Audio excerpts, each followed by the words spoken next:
Wow. So, what's up, guys? This is OVB, the Diecast News Guy, and if you guys just recently just got done watching this year's Indy 500 Bump Day qualifying session, this is probably the main reason why I am going to be doing this diecast review.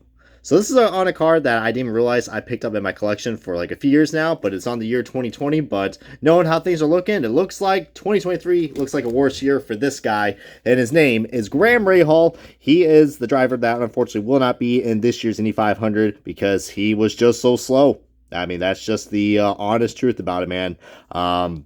You know, but, this is definitely going to be a hard review to do, especially for anybody who's watching, who's a Rahal fan. My good buddy Kyle, Race Nation TV, I know you are definitely, all I can say is, now you probably know how I feel when Hinchcliffe did not make it in the Indy 500 a few years ago.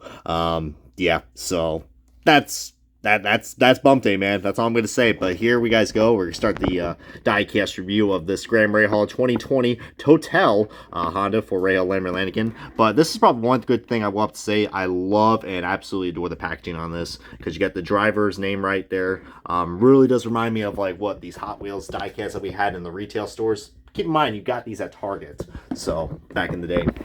So I really like the packaging design behind that. I don't know what the packaging is going to look like for this year's, but we will be due for some Indy 500 reviews very soon after I get the diecast haul from there. But anyways, let's start this diecast review off and the official unboxing of the Rahal 2020 Total car. And alrighty, guys, we got this diecast out of its box, and yeah, this is a very unique looking livery that you got for Rahal. I know a lot of F1 fans are watching this be like, oh wow, I didn't know we had a Total sponsorship, and yeah, that is how you pronunciate it, because you probably get a lot of F1 fans be like, did you just say Total? I'd be like, yes, I'm American, that says Total. No, it's Total. So yeah, because I made the mistake, when this car first came out, and luckily, I am, what I was 3 years ago. I would say I'm more of a smarter individual, so I went to college.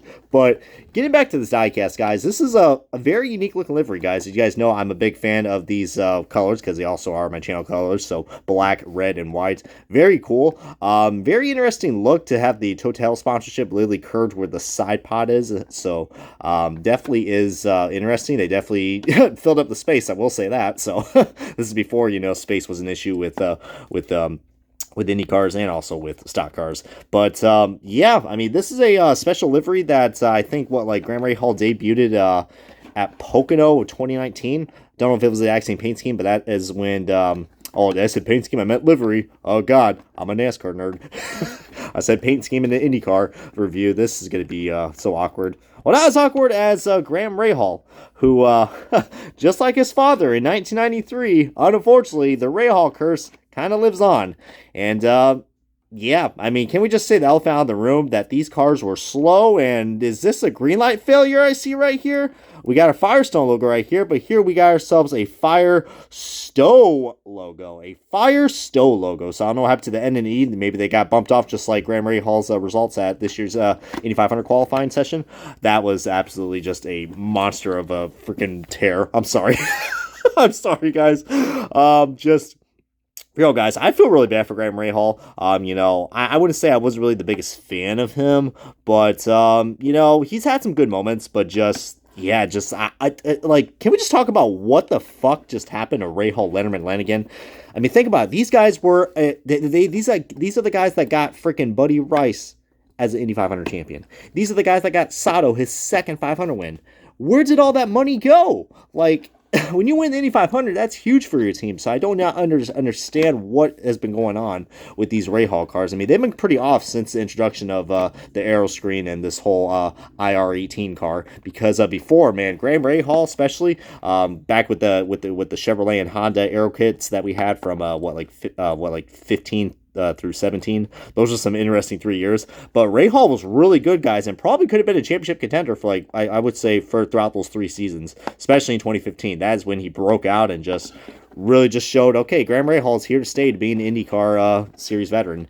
But boy, man, and it's pretty kind of cool as well that these colors kind of remind me of his old Steak and Shake car because, man, I will admit, guys, I got pretty excited when Rahal was driving that Steak and Shake car, but, the hype has kind of dwindled down, and, I mean, how I see things right now going on with Rahal, they're starting to fall in the same directions as frickin' Marco Andretti. I mean, we saw Marco Andretti. He never really got to live up to the hype, besides his 2016 500 finish. But just Rahal, I mean, he did finish third, I think, one time, actually. He finished on in the podium for the 500, like a few years ago.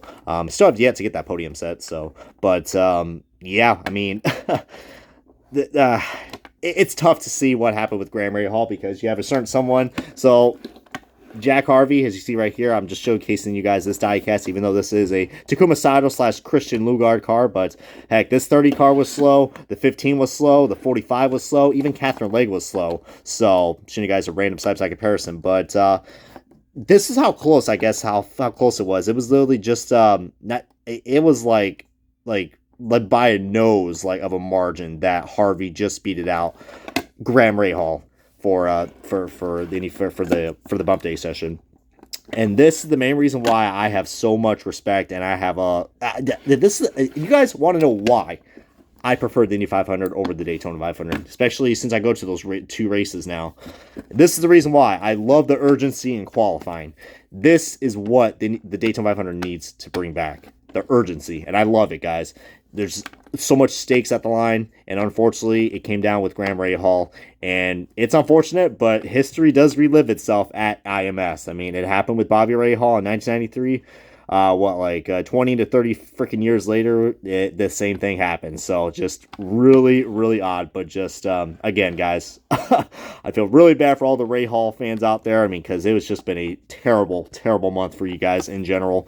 But I will say, we've had some really cool paint schemes, guys. I think one of my favorite Rahal schemes that we've had was his Midas car, which I still have not got that car yet. But that was a really nice one that I've had opportunities to pick up. But this Total one is definitely going to be looking, it's definitely going to, like, I don't know, a lot of people are gonna be like, wow, they actually made this. So definitely it might be a car that's good to dry up later down in the long run. But really cool, guys. And I think what's even funnier, I think Total actually they only stayed in our car for like one more season. As I'm showing you guys right here, they did it with the 2020 Sato car. After that, I guess what was that? I think like Quartz or Luther, I guess, bought them out as the new sponsor for the oil. So I just find that was kind of funny. But it's me, Jack, now.